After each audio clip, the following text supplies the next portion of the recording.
Hey reader, welcome back to the channel. This is Centaur here, and today we are taking a look, kind of following up on the Zergling video that we did last week. We're taking a look at the top 5 tactical cards that you might consider running if you're planning on going heavy on Zealots. Obviously, if you're planning on only taking 1 or 2 of these kinds of units in a squad, you can pretty much run whatever cards you want, right? Because you don't really need to do it. But I know for some people, they may want to do a Zergling Swarm. Some people may want to do a Zealot Rush. And whatever you want to do, there are benefits to kind of building out your tactical cards so that you have options that are really useful for wherever those units may potentially need those bonuses. And so today we're going to take a look at these. Now, obviously, this is as of the initial release of the game. It is possible that, when eventually a Templar Archives or a Dark Shrine or something like that ends up dropping for us, we might find that there are very useful bonuses to escort our Zealots and to help our Zealots that come out at future times. Okay? All that you need to know for now is this is as of where we are right now, as, pre-orders are going on, and we're working with the first wave of releases, the first wave of tactical cards, and I don't think that's necessarily a bad thing. But we're just going to talk about it here and now. I think this is at least a good, useful exercise because then as new cards are being released, you at least have a benchmark of things to compare it to see what kind of value you're looking at, okay? And so to start off with, we're going to ask the question, so what do Zealots need to do? First of all, shout out to the old school boys from the 90s, the OG Zealots, which I thought also looked really dope. I don't mind the new look from Starcraft 2, but the Starcraft 1 look is a really, really, really good look. So, of course, I showed them killing some Zerglings because that's loads of fun. But the first thing, similar to what the Zerglings had, is that this is a close combat only unit. Okay, so we need them to be able to charge reliably, and we need them to be able to actually destroy stuff in close combat because they aren't contributing elsewise. Okay, so we need that to happen. The second is to, unlike the Zerglings, this is an elite squad. It has a very small model count of models that are very good, right? And so the points difference is only like a 20-point difference for the base 3 Zealots as it is from the base 12 Zerglings. Okay? And they do not get 4 times the amount of firepower, okay? To make up for the fact they have 4 times less models. They have 4 times as many hit points, which is nice. And that kind of bleeds into something that, we'll talk about a little bit later. But just suffice it to say for now, these guys are elite. Every model you have for your Zealots is a good fighter. And he's going to do something probably in battle. The problem is that since you have such a small model count, if you start losing models, the effectiveness of the unit is going to go down by quite a bit. And so similar to the Zerglings, but for very different reasons, they do require volume. You have to preserve your model count, not because, if you lose 5, 6 Zerglings, you're not only losing half of your attacks, you're also losing all of your supply, right? Or something like that. But rather because, you only have to lose 1. And I'll tell you, from experience, having played Zealot rushes where I was running like 4 or 5 squads of Zealots in a single army, you start to feel it. The squads suddenly begin to not work as well the moment that models are being removed. So we're going to be planning around that when it comes to tactical cards and how we help to keep our Zealots working. They are relatively cheap for Protoss units, but they're still not very cheap, right? I mean, a good, well-tailored Zealot squad is going to be right around 200 points. Not every upgrade is necessary, strictly speaking, for Zealots, but I think at least the first 2 that you need to take are going to add an extra 30 points, right? I do tend to think that in general, My Life for Ire is well worth taking. And then, depending on how you want to kit it out, there's typically 1 or 2 others that you want to do. I'm not a big fan of Zealous round myself. You can check out the Zealot video to see why. So I don't really feel the need to rehash them all here, but just suffice it to say, plan on paying about 200 points per Zealot squad. That's only 3 models, remind you, for 200 points. So even if you're playing at 2,000 points, you're not going to have that many activations, right? Especially if you want to take anything that's more expensive than a Zealot, right? So just things to consider. The big benefit that you get here, though, is that from a supply perspective, they do need to remove 11 wounds of you in order to -1 from your supply count, which is phenomenally good because, remember, for the Zerg, it's like 6 wounds, right? So we do have a little more room to go, and that comes from 2 things. Number 1, the fact that we have shields on the unit, so we have extra wounds we can lose before we end up losing actual wounds on any of our models. The second thing is because it comes as a squad of 3, you don't actually drop to 0 supply. Well, you don't really start losing supply until you start losing multiple guys, which is really good, right? But what that also means, strictly speaking, is that 1, you do have that upfront supply cost initially. So there's that. But in addition to that, it means, okay, so now we know our number that we're trying to avoid. We really don't want to suffer 11 wounds. Suffering 7 wounds is also pretty bad because then we're down 1 guy and now we're working at 33% less efficiency when it comes to offense. But in general, we at least know if we want to maintain a good supply amount, so that way we can keep the enemy at bay and we can maintain objectives, so we can score victory points, so we can win matches. The number we're trying to avoid is 11. Okay? And so let's talk about ways we can make them better. Now, we're not going to do this with every single video that we do as part of the tactical card series, but we are going to do in today's case an honorable mention. And that, well, I'm sorry, we'll wait before we do an honorable mention. We should probably talk about faction selection first. I'll be honest, Daylom and Kalai are both good that we currently have. Whenever Nerazim drops, I'll be very curious to see how that works. I feel like that could actually be really good for Zealots, because I feel like the Nerazim are going to really focus on close combat sort of stuff. But if I'm choosing between all of these, I'm going to go with the Daylom. And there's 2 reasons for this. Number 1, I don't strictly need the hero slot if I want to run Artanis off of my faction card, so it isn't strictly necessary to take Kalai. Second reason is that you're getting 3 core slots either way, so it's not really going to change things how it works with the Zealots. I really like the 2 bonuses, and specifically the reaction bonus that you get here for the Daylum, the Daewul, where a friendly unit, whenever they're receiving damage, you reduce the total damage by 2 to a minimum of 1, which is not bad when, again, we're trying to avoid the numbers 7 and 11, right? We're trying to keep as many of those Zealot models on the board as possible, because the longer they're on the board, the more damage they're going to be doing, the more they're justifying the cost that we've put into them. In addition to that, though, you also have the mass recall ability, which is especially good if you have multiple Zealots who have gone over to an objective, they've crushed the enemy, they've scored that objective, and especially in things, I think it's a supply drop scenario, where there are times where an objective can really only be scored once, but the result is that now they don't need to be over there. They got to foot slog it all the way across the board. That can be very difficult to do, and it can be really draining on your psionic energy. Because, if you take leg enhancements, for example, you can get an extra move action every single turn, basically, out of every Zealot if you want to. But it's costing you a card every single time, and that's abilities you can't use elsewhere. Whereas Mass Recall says, hey, if I sent 2 or 3 Zealot squads to just crush whatever is over there, put a whole bunch of supply on that objective, win that objective, I can then the next turn, once per game, I can Mass Recall and ship them to the other side of the map if I really need to.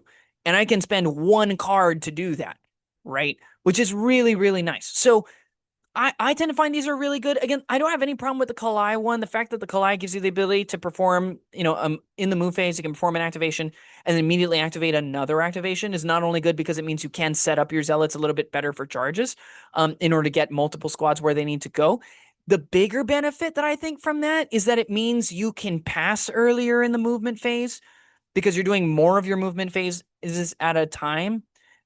Which means you get to potentially have the first assault, which for Zealots, because you get impact hits, and if you do My Life Rare, you get even better impact hits, means you can do a whole lot more damage sooner, which is always nice. You don't want to get shot first and then lose a guy and then have to do impact hits, and you're losing 33% of your impact hits, right? So in my book, I tend to think that you can't really go wrong either way. I just personally prefer the damage mitigation. That's just my personal thing. I think pylons are great. Don't get me wrong. They can be really good for Zealots, especially for getting to far away objectives. I tend to think that depending on what else you're bringing, especially things that are later on in this list, I tend to think Mass Recall is perfectly fine for meeting a lot of the needs for repositioning people and getting them to where they need to go. But yeah, that's just my personal opinion. Again, you'll see this more when we get to the other cards. But I don't think you can really go wrong between Kalai and Daylum. I just personally prefer Daylum myself when it comes to things like Zealots. And so when looking at an honorable mention, I wanted to mention this one here because it's interesting, it's cool, and I feel like there's room for people to do some really interesting shenanigans with this, so you should know about it, okay, early on. But cautions, okay? We'll talk about those later. So what I will mention here is the Warp Prism. The Warp Prism is really good, and what it does is it allows you to, first of all, use the Phase ability, and the Phase ability is the primary reason why this is useful for Zealots. Is it allows the unit to do a place 3 action, which means that you basically, you'd perform your action, you could potentially perform your leg enhancement sort of action, and then you could tap your Warp Prism to place one of those models an additional 3 inches and then regroup around that model. So you're basically getting an extra 6 inches worth of movement.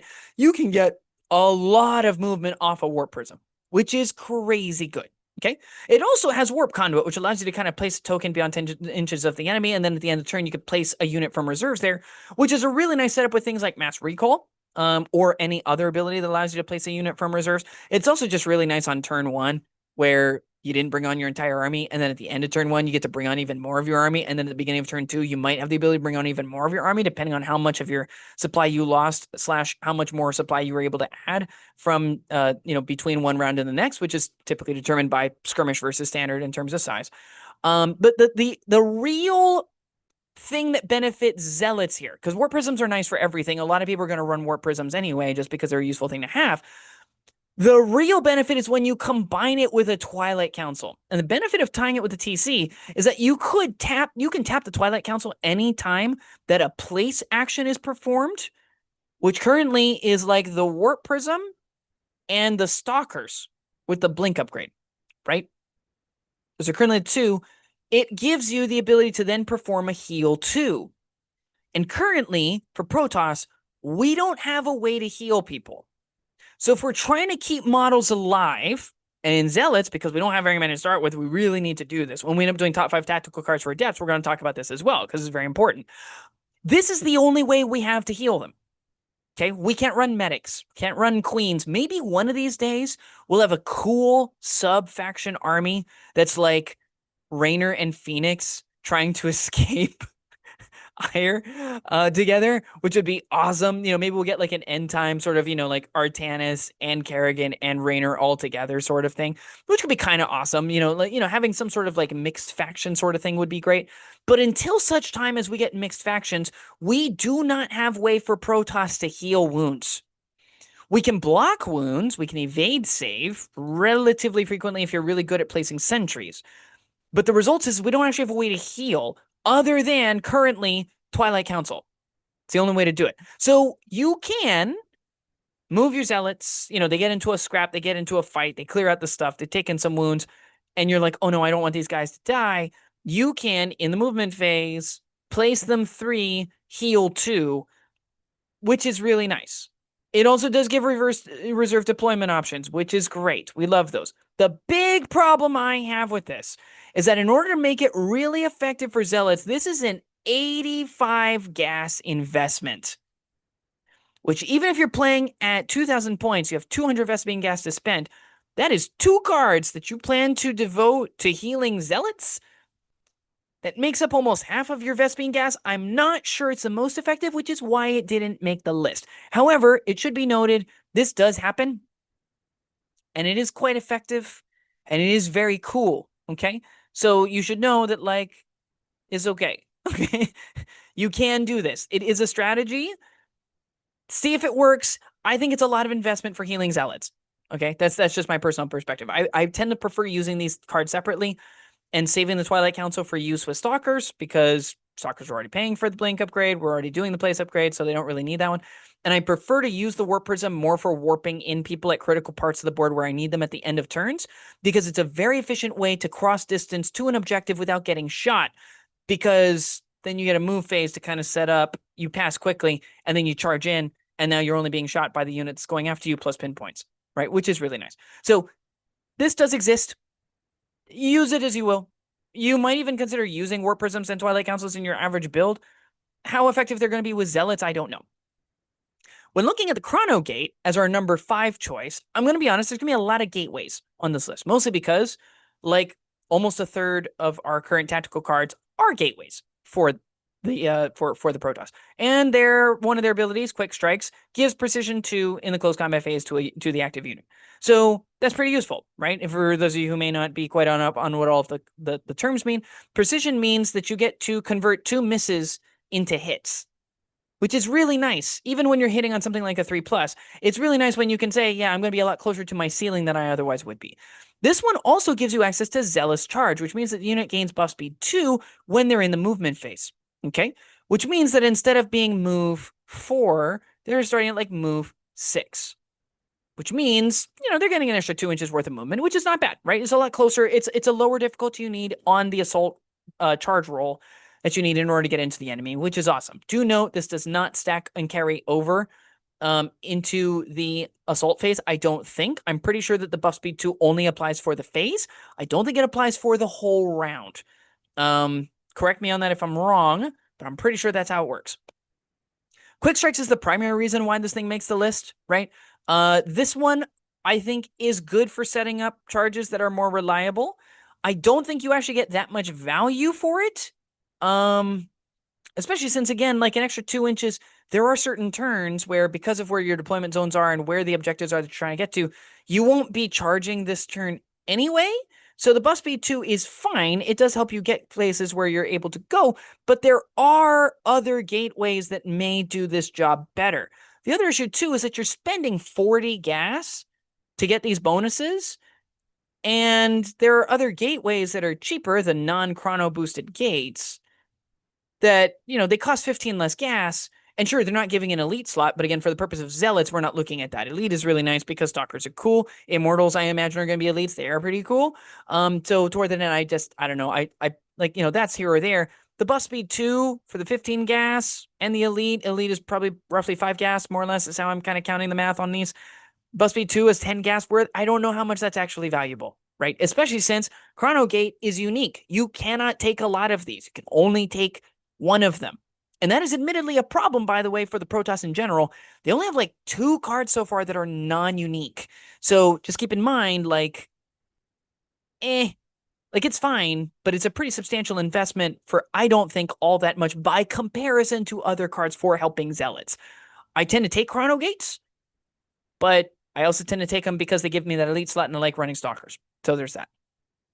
Number 4 is the warp gate. Okay. And this one, I feel like it's more obvious is better than the other ones, because instead of giving a slight bump to their ability to move, it's the same amount of gas. It's giving us 2 core slots instead of an elite slot and a core slot. So this is just a whole extra squad of zealots right there. And you still get the quick strikes, as we mentioned earlier, but in addition, you get warping, where you get to choose a non-player entry edge, and you can enter from that edge as long as you don't end within 10 inches of an enemy. Okay? Which means if you need to get to a far-flung objective, yes, you can boost their speed by 2 inches on a given turn. Heck, even if it carries over for the rest of the round, you might get to make a second move action in the assault phase. However, I think you'll actually get there faster by just moving on from a part of the board that's closer.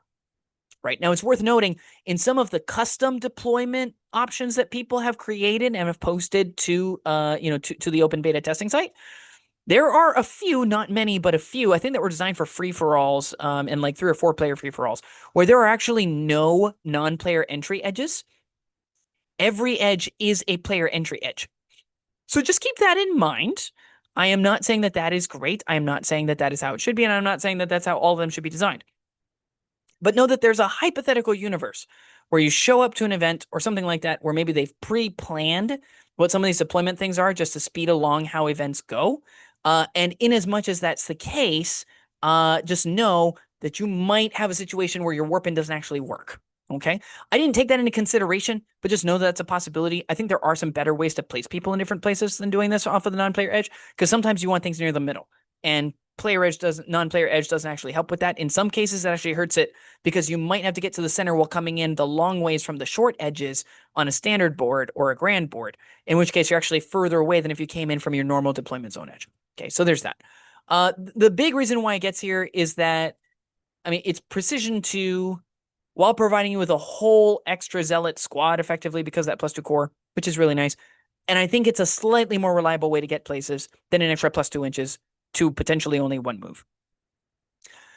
Number 3 is the standard gateway, interestingly enough, right? And while this is the baseline one, there are several reasons why I really like this. First of all, it's only 25 gas, which is not bad. It's still giving you a core slot, which, since, you're already getting at least 3 from your faction subtypes, that's getting you to 4, which is at least 2, right? And then, your other upgrades are going to give you what you want. It's perfectly serviceable, especially for the minimal amount of gas that you're spending. You still get the quick strikes, which is the most important one. It's a really solid bonus, especially if you're trying to run a lot of different cards so you can get a lot of psionic energy for proccing abilities. This is a great one to have. But in addition, and this is the really big thing, it's non-unique, which means you can take multiples of these so that you can help multiple zealots, right?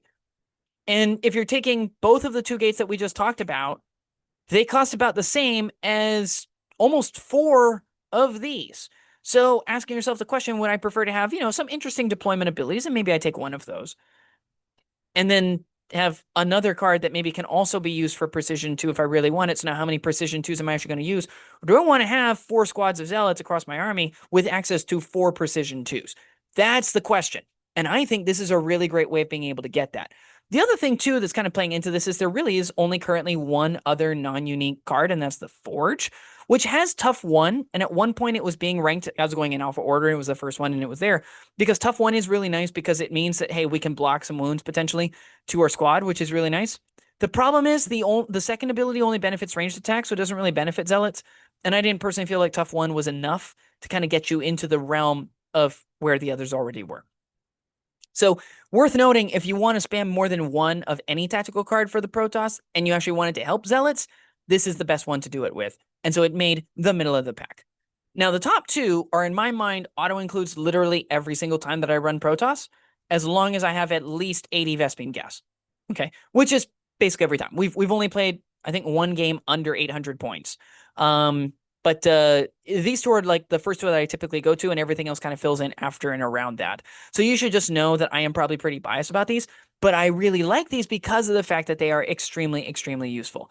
And so in number 2, we have the Nexus. Fitting, because shouldn't every army have a Nexus? It only costs 35 gas, which is not bad. Again, it's kind of on par with, a bunch of the other kind of, building, baseline building, worker building sort of stuff that we have in the game. It grants 2 core slots, which is phenomenal. That's an extra zealot squad right there. Still gives us our 1 psionic energy, whatever.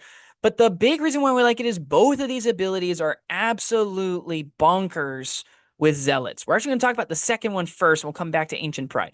Strategic Recall allows the active unengaged ground unit to just be placed in reserve, which means it works really well with pylons, in case you have Artanis, or it works really well with a number of the gateways that we've already talked about. It works well with a warp prism, because we can warp things in if we want to, by placing the token and stuff. So it gives us the ability to be able to do that and set it up really well on a card that is, if we want to do the reserve action, these sort of things, it's not taking away our defense off of something like the Daylom card with the mass recall, nor is it taking away access to precision 2 in order to utilize these, right? So we're utilizing it on something else, which is great. And this is really good, especially on something like, the beginning of the second turn, when we've already claimed something, we've already worked it out, we realize we don't really need a unit over there, we want to pull them back.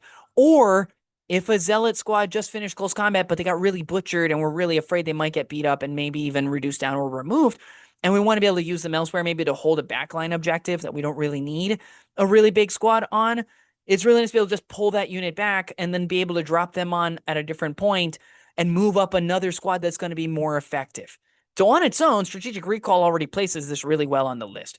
But second, and the real reason why it makes it here, is Ancient Pride, where in any phase, which means this applies in the close combat phase, although if our Zealots don't need it in a given phase, you can use it on your Stalkers or your Sentries or your Adepts as well. The active unit's first weapon used gains instant. Now, instant is a very important keyword, and currently it is the number 1 on my list of keywords. It is the keyword that I love the most. And what instant simply says is, the opponent is not allowed to use reaction abilities against this attack. Which is huge, because the Daylom wound blocking card that we talked about and how useful it is to avoid zealots getting hit down is using a reaction ability. Medics use reactions to block wounds.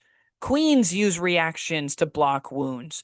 Everything in the game that allows you to block wounds. A lot of the stuff that allows you to just perform an evade save because that's part of your tactical card or part of your unit ability. All of those require reactions, and you're not allowed to use them against an instant. Which means if you have a unit of Marines that is stimming to win, so they stim packed before you even charged in, and then they go in and you go into attack, and you start swinging, and their plan was, I got a bunch of medics, and I'm going to use my reaction to block 4 of those wounds, and hopefully that's enough to keep the unit alive past armor saves. You then tell them, no medic saves. The chance you're dealing out those non-lethal wounds is high, okay? I can just tell you right now on the math, it all obviously depends on how many zealots are still left, and, did you already deal them out with impact hits, and, various and sundry things like that. The big question here is, I'm just going to tell you now, it's over 70%. There's over a 70% chance that you're going to at least deal out the non-lethal wounds, if not start just cleaving your way through the unit, right? If you're tapping this for instant and you're tapping for precision too, it goes over 80% chance that you're going to end up getting the wounds that you want, and you're going to be dealing out those non-lethal wounds. It is a very high likelihood just by tapping Ancient Pride that you're going to start evaporating stuff, because they had probably built their battle line off of the fact they had support abilities and that they would be able to use them. And Ancient Pride says, no, sir, none of that, please and thank you. And that's really effective, highly effective, which might make you wonder what could possibly be higher than the Nexus.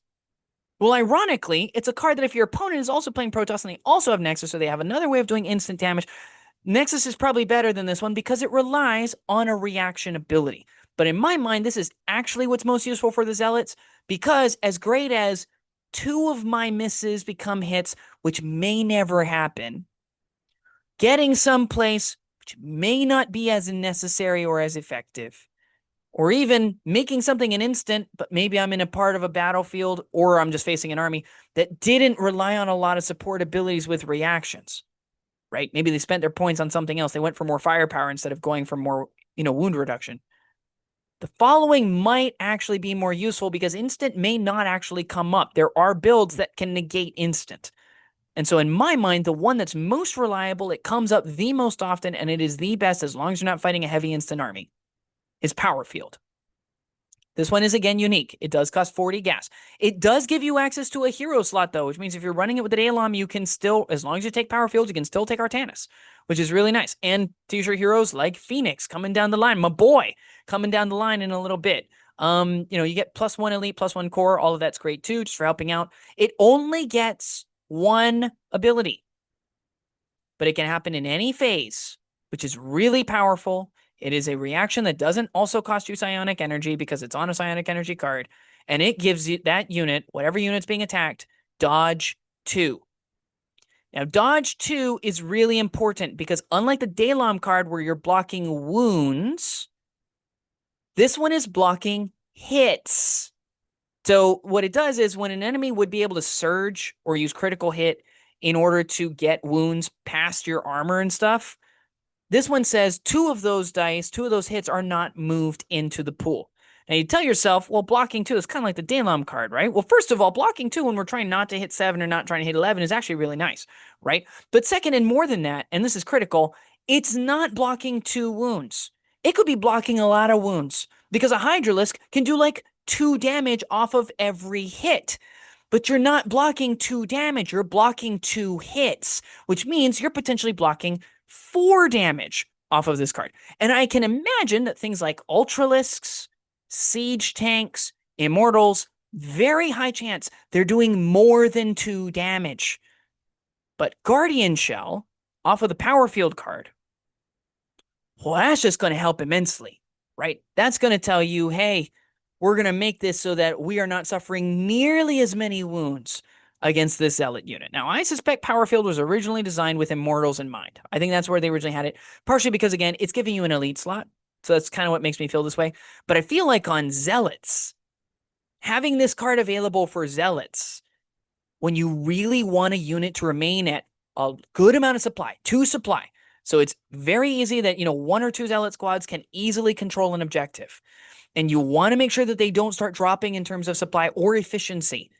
You throw this against 1 attack against them, there's a very good chance you're not going to lose a model. Next attack comes in, you rock the Daylom card, and bam, you're blocking more wounds. You could make it so you don't even lose a guy even then. And then when they do finally get rid of a guy, maybe you Zealous round if you're already involved in combat, and so because of that you're cool with not moving because you're already stuck in combat, and that's where you want to be because that's your happy place. Maybe you use Zealous round to block another 2 wounds that might be coming in, and so you make it so maybe you only lose 1 guy instead of losing 2. And next thing you know, you're still cleaving through people, you're still doing your job. And that even assumes you don't want to use Guardian Shell again on the next turn, right? Like, there's just so many things you can do utilizing Power Field that help to make sure that you're not losing those initial wounds where all your slack is now gone. It's keeping that in place. And unsurprisingly, a lot of Protoss units are going to find that Power Field is a useful card as one of their top 5 tactical cards. And the simple reason for that is, again, we don't have healing yet. right? We don't have a way to be able to heal anybody. And so the result is, if you can't remove the wounds, you got to keep them from getting there in the first place. And the best and most efficient way to do that is just simply say, these hits that are in your pool that are going against me for damage, let's pull those out of the damage pool. They disappear. And so in my mind, this is the best one you can get. It is very reliable. With a very small number of units in the game that can get instant on their attacks, it's the one thing that cancels this out. And even then, they got to decide to use that against these guys, right? And so in my mind, I think this is phenomenally good value. I think this is the best you're going to get. It allows for very interesting builds. It doesn't lock you into a pure zealot rush if you don't want to. But I think if you're taking any of these cards, you're probably doing okay, which kind of makes sense because, again, it's about half the tactical cards we have right now. And the tactical cards in general are all pretty good depending on what it is you're trying to do. But what do you think? Do you think that I should have included the Forge because blocking wounds is really good? Was there another card? I don't know, an Observer card or something like that, because it does have some nice useful abilities and stuff like that. That'd be useful because, hey, it doesn't help at all. You could have the best zealots in the world, but if you can't charge a unit because it's burrowed, unless it's hidden and it's beyond 4 inches of you, then it doesn't matter. So maybe Observer should have made the list. Let us know down in the comments below, and I will see you next time.